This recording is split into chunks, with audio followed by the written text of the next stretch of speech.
그래서 12절까지 말씀 한 절씩 교독하시고 마지막 12절은 함께 읽도록 하겠습니다. 부두엘의 아들 요엘에게 임한 여호와의 말씀이라. 늙은 자들아 너희는 이것을 들을지어다. 땅의 모든 주민들아 너희는 귀를 기울일지어다. 너희의 날에나 너희 조상들의 날에 이런 일이 있었느냐? 너희는 이 일을 너희 자녀에게 말하고 너희 자녀는 자기 자녀에게 말하고 그 자녀는 후세에 말할 것이니라.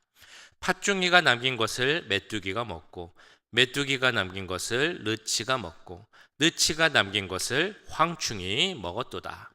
취하는 자들아 너희는 깨어 울지어다. 포도주를 마시는 자들아 너희는 울지어다.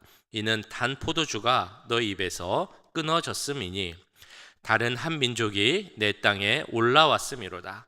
그들은 강하고 수가 많으며 그 이빨은 사자의 이빨 같고 그 어금니는 암사자의 어금니 같도다. 그들이 내 포도나무를 멸하며 내 무화과 나무를 긁어 말갛게 벗겨서 버리니 그 모든 가지가 하얗게 되었도다.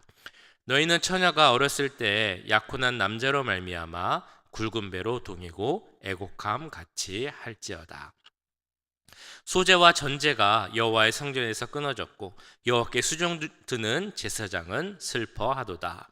밭이 황무하고 토지가 마르니 곡식이 떨어지며 새 포도주가 말랐고 기름이 다하였도다.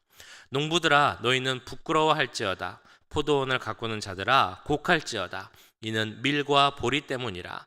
밭의 수산이 다 없어졌음이로다. 포도나무가 시들었고 무화과 나무가 말랐으며 석류나무와 대추나무와 사과나무와 밭의 모든 나무가 다 시들었으니 이러므로 사람의 즐거움이 말랐도다. 아멘. 제가 그 초등학교, 그러니까 엘레멘터리 스쿨을 다닐 때 5학년 때쯤이었던 것 같은데요. 그때 담임 선생님이 역사에 관심이 많은 선생님이었습니다. 그래서 한 번은 그 우리 반 학생들에게 그 조선 왕조 실록을 한번 읽어봐라라는 그런 이야기를 하셨습니다. 근데 그 조선 왕조 실록이라는 것이 초등학생들이 읽기에는 어려운 책이잖아요. 상당히 두꺼웠고 한 10권인가 12권 정도 되는 전집이었습니다. 근데 그거를 막 읽으면 좋다고 권유를 해주시는 거예요. 처음에는 학생들이 잘 안 읽었습니다. 그러니까 선생님이 막 칭찬도 하고 그리고 뭐 이렇게 어떨 때는 혼내기도 하고 막 그러면서 분위기를 이렇게 하니까 그때부터 이제 그 책을 읽는 바람이 일었습니다. 그래서 어떤 학생은 나는 몇 권까지 읽었다, 또 어떤 학생은 나는 무슨 화까지 읽었다, 막 그러면서 그 책을 읽는 분위기가 막 생겼습니다. 그래서 저도 그 책을 이제 많이 읽었는데 처음에 읽기가 힘들지만 또 역사책이라는 게 읽다 보면 그 재미가 있잖아요. 그래서 그 조선왕조실록을 계속 읽었던 기억이 납니다. 그 책을 읽으면서 남았던 기억 중에 하나는 그 왕이 되기 위한 그리고 그 권력을 차지하기 위한 그 투쟁, 싸움이 얼마나 치열하고 살벌한지 그 내용을 그런 것을 이제 많이 느꼈었습니다. 근데 다 아시겠지만 어떤 권력을 가졌던 사람들이 그 권력을 유지하기 위한 싸움이 얼마나 큽니까? 그것은 한국에만 국한되는 것이 아니라 어디든지 뭐 유럽이든 어느 나라에서든지 다 동일한 이야기일 것입니다. 유럽뿐만이 아니라 이스라엘 왕조를 봐도 그런 일들이 많이 일어났습니다. 솔로몬 이후에 이스라엘이 두 나라로 나눠지죠. 남유다와 북이스라엘이 생기게 됩니다. 근데 남유다 왕조와 북이스라엘 왕조에 가장 큰 차이점이 있다면 무엇인지 알고 계십니까? 남유다 왕조와 북이스라엘 왕조의 차이점. 남유다 왕조는 다윗의 혈통에서 왕이 계속 세워지게 됩니다. 근데 북이스라엘은 그렇지 않았죠. 다윗의 혈통과는 상관없이 인간에 의해서 세워졌고 그렇기 때문에 그 왕조가 몇 번에 걸쳐 바뀌기도 합니다. 자, 그런데 이 남유다에 다윗의 혈통이 아닌 사람이 잠시 통치를 한 적이 있습니다. 그게 누구였냐면 아달랴라는 왕비였습니다. 자, 여기에 이제 관련된 재미난 이야기가 있습니다. 재미나기보다는 어떤 드라마에 나오는 것 같은 그런 흥미진진한 이야기가 있습니다. 북이스라엘에 역사상 가장 악한 왕이 있습니다. 누구죠? 아합입니다. 아합과 이세벨이라는 그 부부였습니다. 이 이세벨은 그 이스라엘 역사 중에서도 가장 심하게 우상 숭배를 하고 우상을 이스라엘로 또한 갖고 온 그런 왕비입니다. 그 당시 유다의 왕이 여호사밧이라는 왕이었는데요. 이 여호사밧이 아합하고 교류를 하지 말았어야 했는데 아주 친하게 교류를 합니다. 그래서 이 여호사밧의 아들인 여호람이라는 사람 아들하고 이 아합의 딸인 아달랴, 아까 나왔던 그 아달랴라는 딸이 서로 결혼을 합니다. 그래서 남유다의 왕이 되는 것이죠. 그들에게 아들이 생기는데요, 아하시아라는 사람입니다. 이 아하시아 왕 역시 그 당시 북이스라엘의 왕이었던 요람 왕과 아주 친하게 교류를 합니다. 어느 정도 가깝게 교류를 하냐면 그 북이스라엘을 직접 방문해서 같이 지낼 정도로 가깝게 교류를 하게 됩니다. 근데 문제는 그때 북이스라엘에서 반란이 생기게 됩니다. 예후라는 사람에 의해서 반란이 생기는데, 근데 예후가 북이스라엘의 왕이었던 요람 왕만 죽이고 끝이는 것이 아니라 남유다의 왕이었던 아하시아도 같이 죽이게 됩니다. 그러니까 남유다 입장에서 보면 하루아침에 왕이 없어지게 된 거예요. 그러니까 빨리 그 왕을 이을 다른 왕을 찾아야 됐겠죠. 근데 그 당시에 왕의 어머니였던 이 아달랴가 자기가 왕이 되어서 남유다를 통치하고자 합니다. 그래서 우리로 치면 대비마마가 되는데, 이 대비마마가 섭정을 하고자 이제 그렇게 하는 것이죠. 자, 그 기간이 7년이 됩니다. 다윗 혈통이 아닌 사람이 왕이 된 것은 아니지만 그 남유다를 통치한 시간, 유일하게 이 아달랴라는 여인이 통치한 시간이 바로 7년입니다. 자, 근데 이 아달랴가 자기의 권력을 유지하기 위해서 다윗 혈통을 가진 그 왕족을 다 찾아서 죽이게 됩니다. 그래서 다 죽는데 유일하게 한 명이 극적으로 도망을 가게 됩니다. 한 살짜리 갓난아기였는데요. 그 아기의 이름은 요아스였습니다. 이 요아스 왕은 겨우 이제 구출이 되어서 그 당시 제사장이었던 여호야다라는 사람의 손에 의해서 그 성전에서 숨어서 길리움을 받게 됩니다. 그래서 6년이 지나고 7살이 됐을 때 이 여호야다 제사장의 도움을 받아서 남유다의 8대 왕이 됩니다. 그래서 그때부터 이제 7살부터 40년 동안 남유다를 통치하게 됩니다.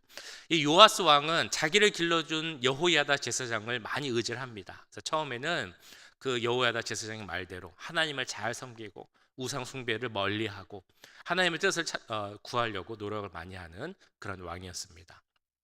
시간이 지나고 나서는 이 여호야다 제사장이 죽게 되니까 하나님을 떠나게 됩니다. 예전에 그 자기의 왕들이 갖고 있었던 우상 숭배 모습을 다시 갖게 되고 그 종교 개혁, 하나님을 따르는 그런 일들을 다 멀리하게 됩니다. 심지어는 이 여호야다의 제사장이었던 스가랴라는 제사장이 와서 그렇게 하지 말라고 회개하고 돌이키라고 말을 해주는데 그 말을 듣지 않고 이 스가랴 제사장을 죽이기까지 하게 됩니다. 처음에는 선한 왕이었는데 나중에 악한 왕으로 말려되는 악한 왕으로 변하게 되는 것이 바로 이 요아스 왕입니다. 자, 이 말씀을 이런 내용을 길게 드린 이유가 있습니다. 바로 오늘 읽으신 요엘서의 배경이 바로 이 요아스 왕 시기였기 때문입니다. 요엘서를 보시면 아시는 것처럼 이 요엘서에는 어떤 시기에 쓰여졌는지 그것이 정확하게 나오지 않습니다. 그러나 여러 가지 상황을 고려해 봤을 때 이 요엘서가 쓰여진 시기를 요아스 왕 때 종교적으로나 정치적으로나 아주 불안정 시기로 보고 있습니다. 이 요엘서가 갖고 있는 특징이 몇 가지가 있습니다. 하나는 이 요엘서의 주인공인 요엘 선지자가 여러 그 예언자들, 선지자들, 많은 예언자들이 있는데 그 중에서 시기적으로 가장 먼저 나타난 선지자가 바로 이 요엘 선지자입니다. 그리고 보통 예언서에는 그 예언서가 언제 쓰여졌는지, 어느 왕시기에 쓰여져 있는지가 나와 있습니다. 근데 말씀드렸던 것처럼 요엘서에는 그런 내용들은 나와 있지 않습니다. 시기적으로 봤을 때 요아스 왕 시기였을 것이다라고 보고 있습니다. 그리고 그 시대는 우상 숭배, 바울 숭배가 아주 깊이 그리고 넓게 남아있는 영적으로 암울한 시대였습니다. 정치적으로도 아수르, 또 에돔, 블레셋, 또 남쪽으로는 애굽 등의 나라들이 서로 견제하고 균형을 이루면서 정치적으로 아주 힘든 그런 시기였습니다. 그런 시기에 부두엘의 아들 요엘에게 하나님의 말씀이 전해지게 됩니다. 1절에 나오죠. 부두엘의 아들 요엘에게 임한 여호와의 말씀이라.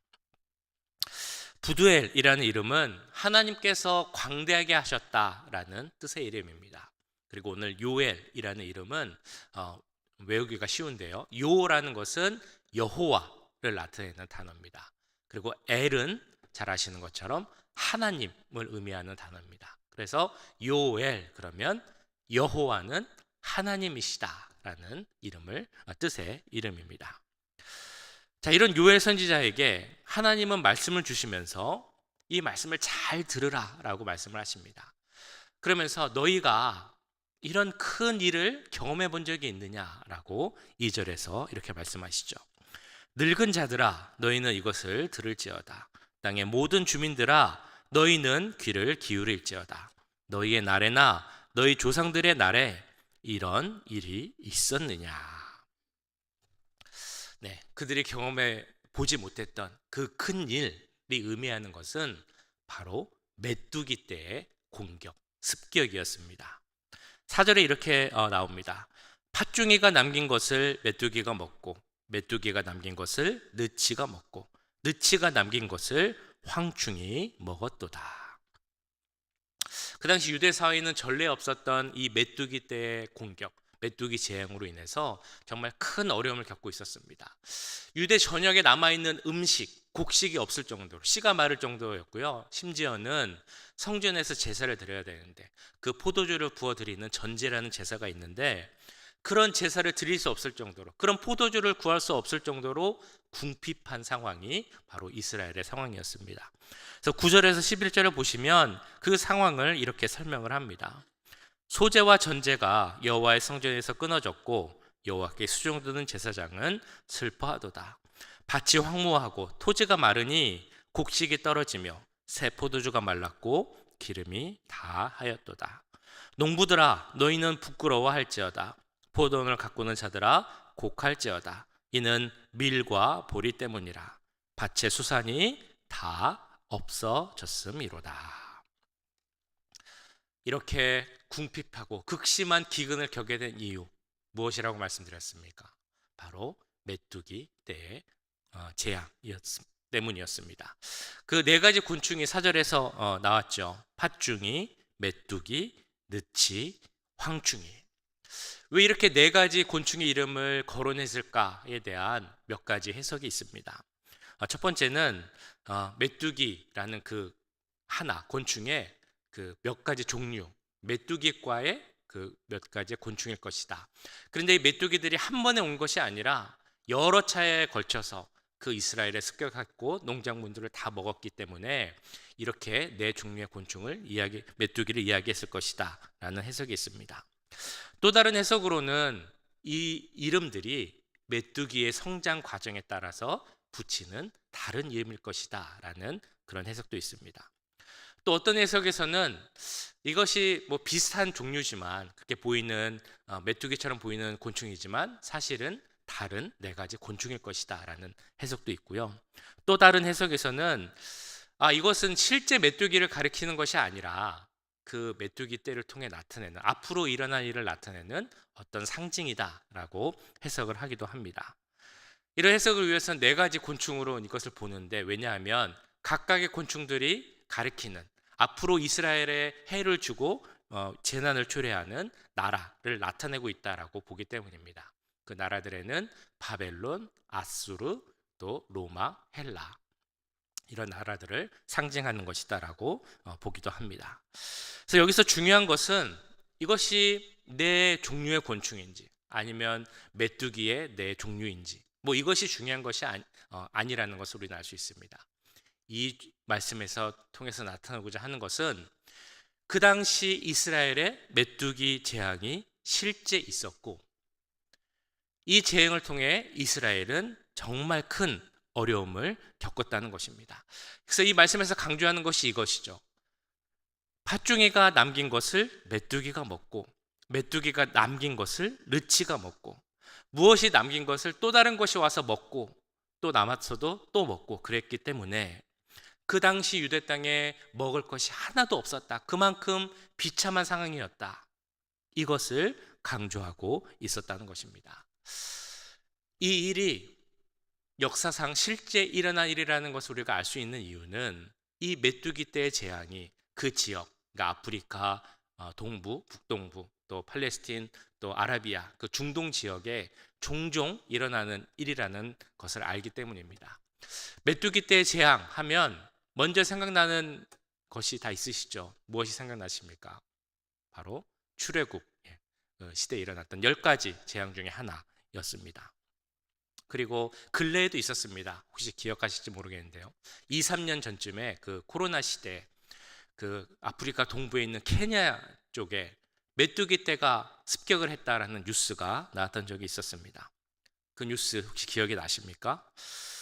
그 뉴스를 보면서 많은 분들이 아마 이런 생각을 하셨을 거예요.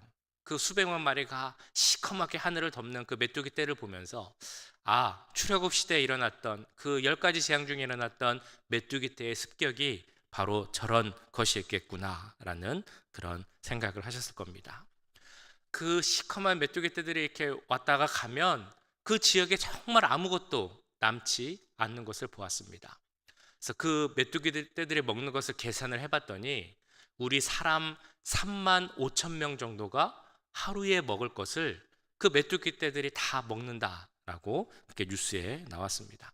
그래서 실제로 그 메뚜기 떼들 때문에 케냐가 식량난으로 힘들어한다라는 뉴스가 나왔었죠. 이런 어려움을 그 당시에 이스라엘이 겪고 있었습니다.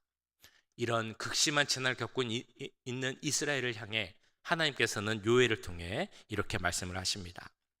늙은 자들아 너희는 이것을 들을지어다. 땅의 모든 주민들아 너희는 귀를 기울일지어다. 너희의 날에나 너희 조상들의 날에 이런 일이 있었느냐? 너희는 이 일을 너희 자녀에게 말하고 너희 자녀는 자기 자녀에게 말하고 그 자녀는 후세에 말할 것이니라. 너희는 내 말을 잘 듣고 근데 너희만 아는 것에서 그치지 말고 너희 자녀들 후손 대대로 전해야 한다라고 말씀하고 있는 것입니다. 왜 하나님은 이렇게 특별히 말씀하셨을까요? 잘 듣고 전하라 라고 하신 이유는 하나님께서 이 메뚜기 재앙을 통해 하고자 하시는 말씀이 분명 있었기 때문입니다. 그런데 백성들이 그 재앙을 보고 하나님이 하고자 하시는 그 말씀을 잘 이해하지 못했기 때문에 하나님은 오늘 그 말씀을 통해서 잘 듣고 전하라 라고 말씀하고 있는 것입니다. 그 당시 백성들은 이 재앙을 보면서 이런 생각을 했습니다. 어떤 백성들은 우리 남유다가 이 재앙으로 인해서 금세 멸망할 것 같다. 금세 멸망할 것이다 라는 생각을 했다는 것입니다. 그리고 일부의 다른 백성들은 지금 우리가 이 메뚜기 떼 때문에 어려움을 겪고 있긴 하지만 이 위기는 시간 지나면 또 지나갈 것이다. 모든 것이 다 정상화될 거다라는 그런 안일한 생각을 갖고 있었다는 것입니다. 단순한 자연 재앙으로만 봤다는 것이죠. 어떤 생각이 맞겠습니까? 한번 여러분들께서 직접 그 메뚜기 떼를 봤다고 생각을 해보시면 좋겠습니다. 수천만 마리의 메뚜기 떼들이 눈앞을 막 지나갑니다. 하늘을 새카맣게 덮고 있습니다. 그 메뚜기 떼들이 내는 소리도 분명히 있을 겁니다. 그래서 그 소음도 그걸 보는 사람들에게는 큰 공포가 되었을 것입니다. 꼭 벌레나 곤충을 싫어하는 사람이 아니라 할지라도 그것만 봐도 모든 사람이 징그럽게 생각을 했을 것이고 공포를 느꼈을 것입니다. 더군다나 그 벌레들이 한번 왔다 가면 남는 것이 없게 되고 당장 무엇을 먹어야 되는가라는 걱정도 생기게 됩니다. 그런 모습을 보면서 우리는 어떤 생각을 해야 하겠습니까? 이 일을 통해 주고자 하시는 하나님의 그 뜻이 무엇일까? 그것을 생각해야 하겠죠. 그런데 이 재앙을 보았던 그 이스라엘 백성들의 반응은 사실 그 어떤 것도 옳은 것이 아니었습니다. 그 눈앞에 당면한 재앙을 보면서 이것이 어떤 하나님의 경고인가를 생각하는 것은 필요한 것이었겠지만, 이 일로 인해서 우리가 당장 멸망할 것이다 라는 생각은 잘못된 생각이라는 것입니다. 그렇다고 해서 가만히 있어도 그 시간만 지나면 모든 것이 다 괜찮아질 것이다 라는 생각도 잘못된 생각이었죠. 그 재앙을 통해서 보면서 알아야 하는 것은 그 재앙을 통해 주고자 하시는 하나님의 경고를 알아야 합니다. 그래서 요엘은 그 재앙을 보면서 하나님께 이렇게 질문을 합니다. 하나님의 선택하신 백성, 우리 이스라엘 백성들에게 이런 참혹한 재앙을 주시는 이유가 무엇입니까? 그리고 하나님은 계시를 통해 요엘에게 말씀하시죠. 그 이유는 바로 너희 이스라엘 백성들의 죄악 때문이다. 그래서 요엘은 또한 백성들에게 이렇게 말을 합니다. 그러니 이 재앙을 보고 우리가 먼저 회개하고 돌이키자. 뿐만 아니라 더 나아가서 요엘서의 전체 주제를 이야기합니다. 하나님께서 약속하신 여호와의 날이 있는데 그 여호와의 날을 깨닫고 준비하자라는 것이 요엘서의 주제라고 할 수 있습니다.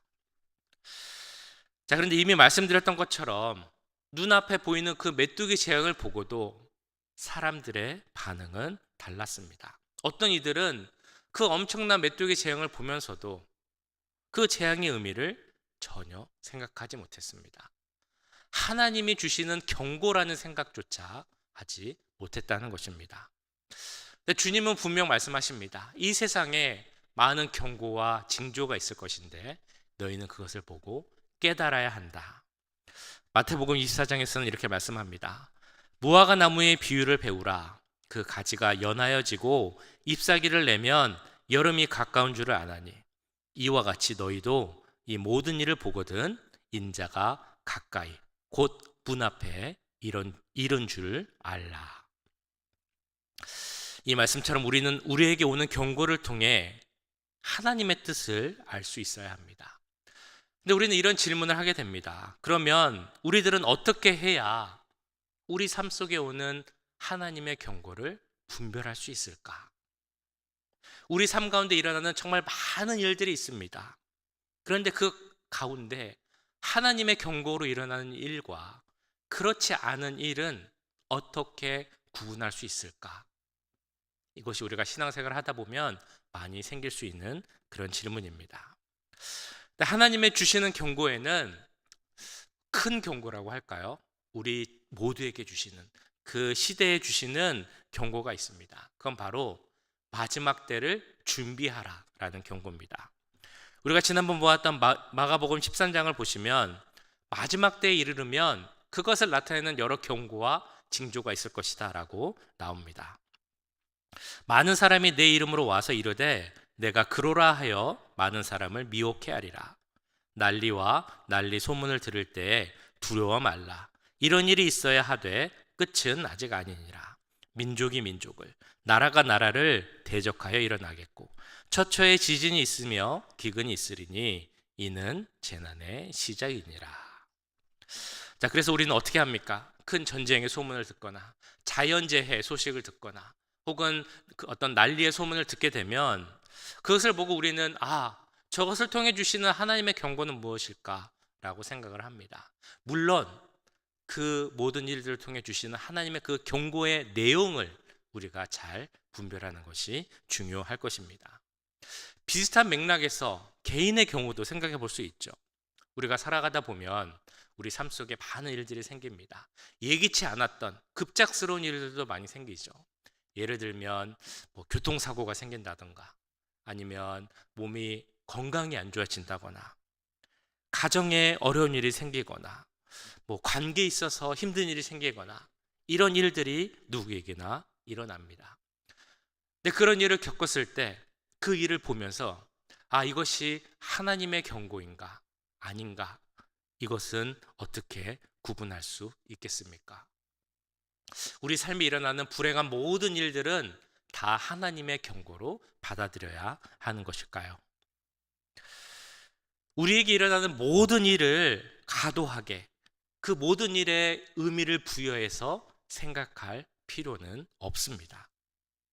그러나 분명한 것은 하나님은 우리의 모든 것을 주관하시는 분이라는 사실입니다.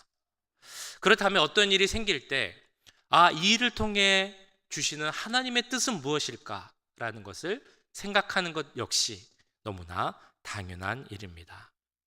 오늘 말씀에 나온 것처럼 메뚜기 재앙을 보고 이스라엘이 당장 멸망할 것이다 라고 생각할 필요는 없는 일이지만, 분명한 것은 그 일을 통해 그 경고하시고 또한 여호와의 날을 말씀하시는 하나님의 말씀을 분명 그들은 생각해야 했습니다.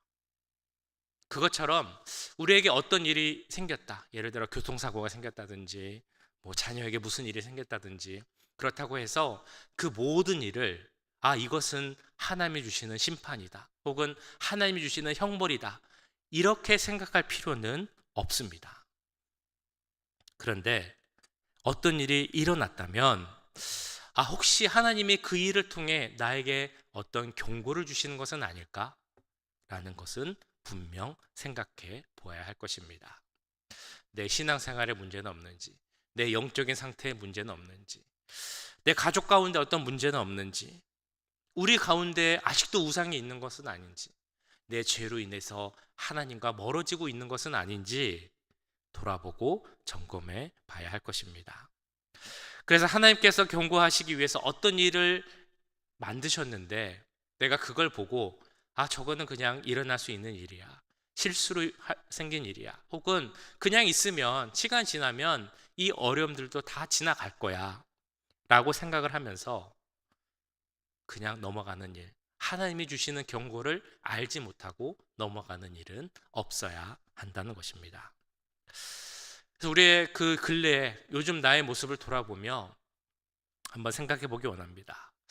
혹시 나에게 주시는 하나님의 경고는 잊지 않았는지, 나의 잘못된 생각이나 잘못된 습관이나 죄된 모습이나 아직 버리지 못한 우상으로 인해서 하나님이 경고를 주셨는데 그것을 놓치고 지나간 적은 없지 않은지 생각해 보기 원합니다. 근데 분명한 것은 우리 가운데 생기는 모든 일을 하나님의 경고나 어떤 일의 징조로 볼 필요는 없습니다. 그러나 분명 어떤 일에 대해서 하나님의 경고가 아닌가 하는 생각해 봐야 하겠죠. 그리고 어떤 일을 하나님의 경고라고 생각하는 그 기준을 내 생각, 내 감정 혹은 주위의 환경만 보고 그것을 판단해서는 안 됩니다. 그런 경고라는 생각이 들 때 그때는 더 열심히 기도하고 더 열심히 말씀을 보면서 내게 주고자 하시는 하나님의 음성을 분명 찾고 들어야 할 것입니다.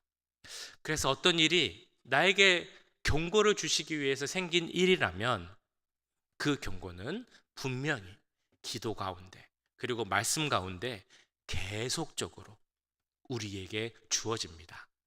그렇기 때문에 우리는 그것이 경고인지 아닌지 알 수 있게 되고 확신하게 될 수 있는 것입니다. 그래서 그것이 경고다, 나를 향한 하나님의 경고다라는 것을 알게 된다면 우리는 어떻게 해야 하겠습니까? 깨닫는 즉시 돌이키고 회개하고 하나님 말씀에 순종해야 할 것입니다. 경고는 말 그대로 경고입니다. 잘 들어야 하는 것입니다. 그것을 잘 듣기 위해서는 우리가 깨어 있어야 합니다. 우리 모두 깨어 있기를 간절히 기도합니다.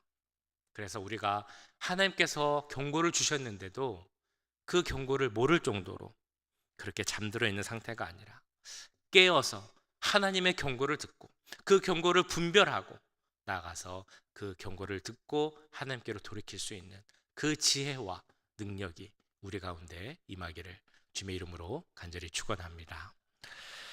함께 기도하기 원합니다. 우리 기도하실 때 말씀드렸던 것처럼 주님, 나에게 혹시 어떤 하나님 뜻에 반하는 모습이 있지 않습니까? 죄된 모습, 우상을 섬기는 모습이 있지 않습니까? 혹시 그런 모습을 보시면서 하나님께서 경고하셨는데 내가 그것을 깨닫지 못하고 그냥 넘어간 적이 있지 않은지 함께 돌이키기 원합니다. 하나님의 경고가 있다면 깨닫는 우리들이 되게 하시고 분별할 수 있는 우리들이 되게 하시고 그 하나님의 뜻에 순종하여 돌이키고 하나님께로 돌아가는 우리가 되게 해달라고 이 시간 함께 기도하도록 하겠습니다. 사랑의 주님, 오늘 말씀을 듣고 생각하며 기도합니다. 오늘 요엘서 그 메뚜기 재앙을 보고 메뚜기 재앙을 통해 하나님께서는 경고하셨습니다. 그들이 돌이키기를 경고하셨습니다. 여호와의 날을 준비하기를 말씀하셨습니다. 주님, 그러나 그 이스라엘 백성들 중에는 그 하나님의 경고를 듣고 깨닫지 못하는 자들도 있었고 돌이키지 못하는 자들도 있었습니다. 아버지, 그런 어리석음을 범하지 않는 우리들이 되기를 기도합니다. 아버지, 우리 가운데 함께 하셔서 우리의 삶 가운데 주신 하나님의 경고가 있다면 깨달을 수 있는 지혜를 주시옵소서. 우리 삶 가운데 많은 일들이 일어납니다. 때로는 그냥 일어나는 일도 있을 수 있지만 어떤 경고, 많은 경우는 우리를 깨달음해 주시기 위한 하나님의 경고라는 것을 우리가 알게 하여 주시옵소서. 하나님의 경고를 깨닫는 우리들이 되게 하여 주시옵소서. 그걸 분별할 수 있는 지혜를 허락하여 주시옵소서.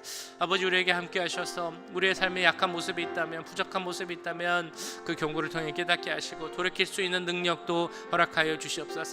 우리 사랑하는 모든 오렌지 가나안 장로교회 성도들 가운데 은혜를 도와주시고 특별히 깨어 있을 수 있도록 주님 함께하여 주시옵소서. 우리가 잠들지 않기를 기도합니다. 하나님의 말씀을 듣지 못하는 그 어리석음이 우리 가운데 있지 않기를 기도합니다. 주여, 깨어있게 하시고 하나님의 뜻을 알게 하시고 하나님의 말씀을 분별할 수 있는 지혜를 허락하여 주시옵소서. 우리의 경고의 말씀을 분별할 수 있는 지혜를 허락하여 주시옵소서. 그 말씀에 순종할 수 있는 믿음도 허락하여 주시옵소서. 하나님의 뜻에 반한 것이 있다면 회개할 수 있는 그 마음도 허락하여 주시옵소서. 회개하게 하시고 돌이키게 하시고 그 뜻에 순종할 수 있는 우리들이 될 수 있도록 주님 도우시고 함께 하여 주시옵소서. 이 아침에 나온 모든 분들을 위해 기도합니다. 아버지, 그들에게 함께 해주시고 그들의 삶이 하나님의 길을 벗어나지 않게 하시고 그 길을 벗어나는 일이 있다면 주여 돌이키고 주 앞에 돌아올 수 있도록 주님 함께 하여 주시옵소서.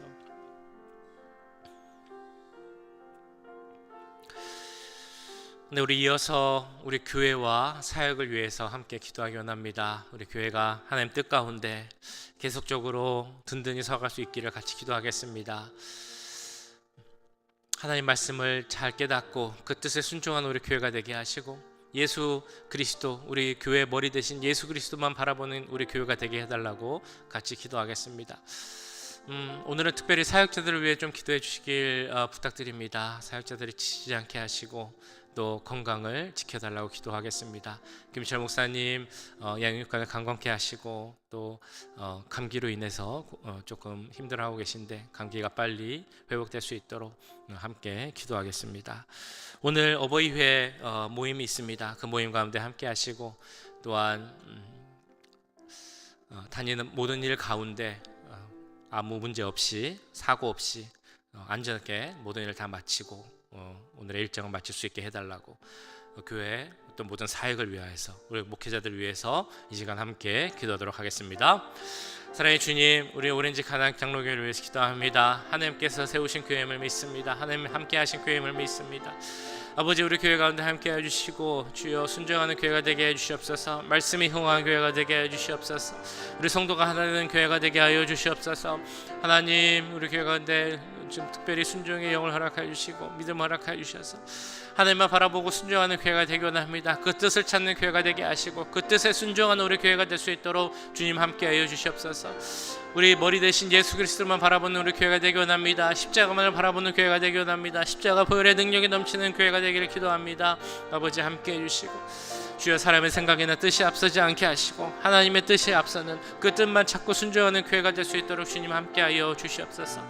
우리 교회 여러 사역을 위해서 기도합니다. 특별히 오늘 어버이회 모임이 있습니다. 우리 어르신들 모여서 함께 예배드리고 주님 함께 특별히 특별한 시간을 갖습니다. 그 모든 일정 가운데 함께 해주시고 차 타고 낮에는 모든 시간 가운데 또 이제 외부에 나가서 식사하고 시간을 보내는 그 모든 여정 그때 시간 가운데 함께 하셔서 하나님 어떤 사고나 어려움 생기지 않게 하시고 모두 건강한 모습으로 돌아올 수 있도록 주님 함께하여 주시옵소서.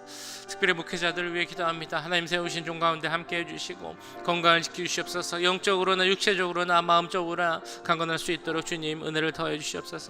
김재 목사님에게도 함께 해주시옵시고 특별히 주님 감기가 잘 회복될 수 있도록 더 악화되지 않을 수 있도록 주님 도와주시옵소서. 모든 사역자들 교육부 사역자들에게도 함께 해주시고 지혜를 주시옵소서. 능력을 주시옵소서. 믿음을 주시옵소서. 성령 충만을 허락하여 주시옵소서. 우리 성도들을 대할 때 우리 자녀들을 대할 때 어려움 없게 하시고 하나님 주신 능력 가운데서 그 마음을 갖고 성도들을 대할 수 있도록 주님 도와주시옵소서. 아버지께서 함께 하시는 교회가 될 줄 믿습니다. 하나님 도와주시옵소서.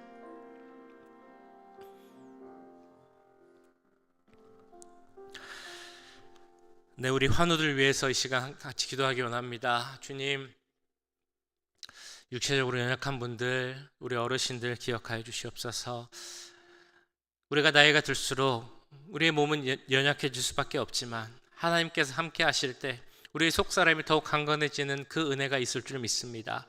그 은혜를 허락하여 주시옵소서. 특별히 이 땅에 있을 동안 강건함을 허락하여 주셔서 주의 일을 할 때, 주의 사명을 감당할 때, 주님을 예배할 때, 그를 위해서 다닐 때 어려움 없게 하시고 주님 주시는 건강한 은혜 가운데 모든 약한 부분이 다 치유되고 회복될 수 있게 해달라고 함께 기도하겠습니다.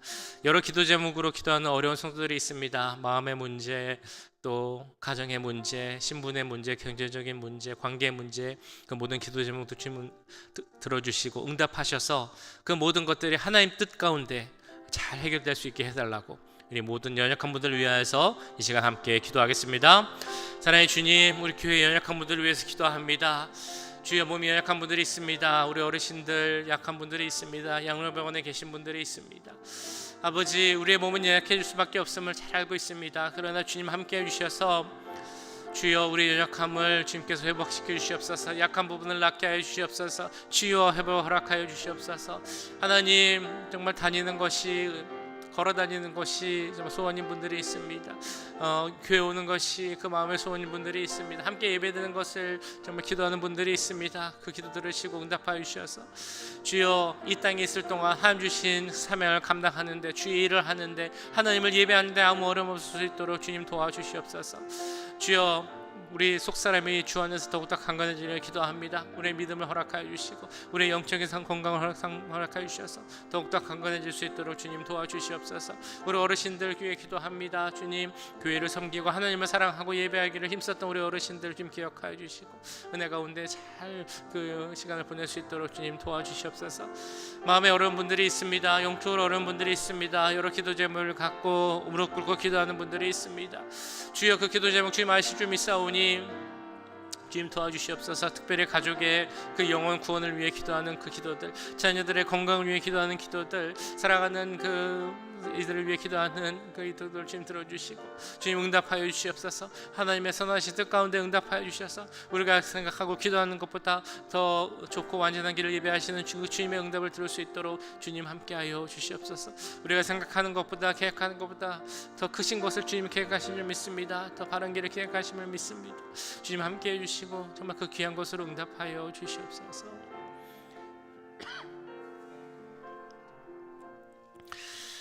우리 마지막으로 우리 내일 예배를 위해서 함께 기도하겠습니다. 예배 가운데 주님 함께해 주시고 십자가 보혈로 덮어 주옵소서. 은혜가 넘치는 시간 되게 하여 주옵소서. 기도하겠습니다. 우리 찬양팀, 성가대, 우리 기도하시는 김범수 집사님, 헌금송을 드리는 우리 4050 중창단 함께 하시고 또한 말씀을 주시는 목사님에게 함께 하셔서 그 모든 예배가 하나님의 은혜 가운데 순조롭게 드릴 수 있게 해달라고, 하나님의 영광만이 나타나는 그런 시간 되게 해달라고 내일 예배를 위해서 함께 기도하겠습니다. 사랑의 주님, 내일 예배 가운데 함께 하시길 기도합니다. 주님 기름 부어 주시옵소서. 십자가를 바라보며 나아가는 시간이 되기 원합니다. 십자가 보혈로 덮어 주시옵소서. 성령 충만케 하여 주시옵소서. 참여하는 모든 분들이 예배를 사모하며 준비하게 하시고 한 번 그냥 돌아가지 않게 하여 주시옵소서. 그 말씀 가운데 우리 가운데 거하기 원합니다. 그 은혜 가운데 거하기 원합니다. 주님, 하나님께 나아가는 시간이 되기 원합니다. 하나님을 바라보는 시간이 되게 하시고 하나님의 음성을 들을 수 있는 시간 될 수 있도록 주님 도와주시옵소서. 예배를 준비하는 모든 분들을 위해 기도합니다. 찬양팀 가운데 함께하여 주시옵소서. 성가대를 지켜 보호하여 주시옵소서. 주님, 기도하시는 집사님에게도 함께해 주시고 우리 특송으로 하는 상호공 추천단에도 함께해 주시옵소서. 말씀을 전하시는 목사님에게도 함께해 주시고 능력을 더하여 주시옵소서. 우리에게 필요한 말씀을 지금 전할 수 있게 하시고 그 말씀이 흩어 뿌려지도록 끝나는 것이 아니라 우리 말씀과 우리 마음 가운데 새겨져서 주여 100배의 열매를 맺을 수 있도록 주님 도와주시옵소서. 하나님, 우리에게 주시는 하나님의 말씀을 듣기를 원합니다. 우리에게 주시는 하나님의 경고의 말씀을 듣기 원합니다. 하나님 말씀하신 여호와의 날을 예배하기를 결단하는 시간이 되기 원합니다. 아버지, 함께하여 주시옵소서. 예배 모든 순서가 하나님의 은혜 가운데 임하기 원합니다. 은혜 충만한 시간 되게 하시고 성령 충만한 시간 될 수 있도록 주님 도와주시옵소서. 아버지께 모든 것을 맡겨드립니다. 주 손에 올려드립니다. 주님 함께하여 주시고 하나님의 거룩한 임재 가운데 나아갈 수 있는 시간 될 수 있도록 주님 도와주시옵소서. 우리 모두가 하나님 찾으시는 진정한 예배자가 되기를 기도합니다. 하나님 예배하는 자들 되게 하시고 그 예배가 이 자리에서만 그치는 것이 아니라 우리의 삶의 자리로 이어져서 삶 가운데서 항상 예배자의 자리로 설 수 있는 우리 모두가 될 수 있도록 우리 이제 가나안 교회 성도들 될 수 있도록 주님 도우시고 함께하여 주시옵소서. 아버지, 은혜를 주시옵소서. 내일 예배 가운데 함께하여 주시옵소서.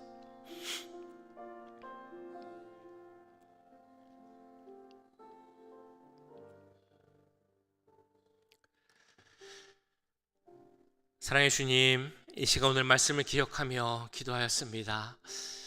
우리를 향한 하나님의 뜻과 하나님의 경고의 말씀이 있다면 그냥 지나치지 않는 우리들이 되게 하시고 깨어서 그것을 분별할 수 있는 그런 주의 자녀들 될 수 있도록 주님 함께하여 주시옵소서. 이 마지막 때에 잠들어 있지 않는 우리들이 되기를 기도합니다.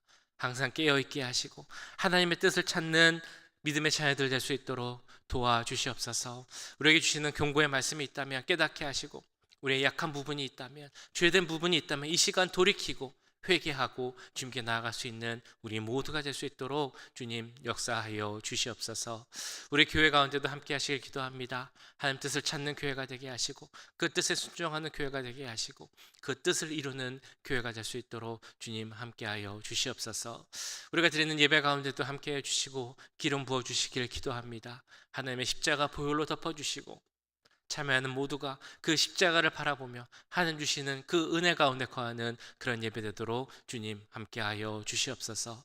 예배를 준비하고 참여하는 모든 분들 가운데 함께 하시고 기도로 준비할 때 그 예배 가운데 더 큰 은혜가 임하게 될 줄 믿사오니 우리 모든 분들 기억하여 주시고 기도하며 사모하는 예배 될 수 있도록 역사하여 주시옵소서. 특별히 우리 약한 분들을 위해 기도합니다. 육체가 약한 분들, 마음에 어려움이 있는 분들, 여러 가지 기도 제목이 있는 분들이 있습니다. 주님, 그 분들 한 분 한 분 기억하여 주시고 동행하여 주셔서 하나님을 더욱 의지하게 하시고 하나님께 더욱 나아가는 그런 분들, 그래서 하나님 주시는 그 귀한 기도의 응답과 회복의 은혜를 경험하는 그런 시간 될 수 있도록 주님 함께하여 주시옵소서.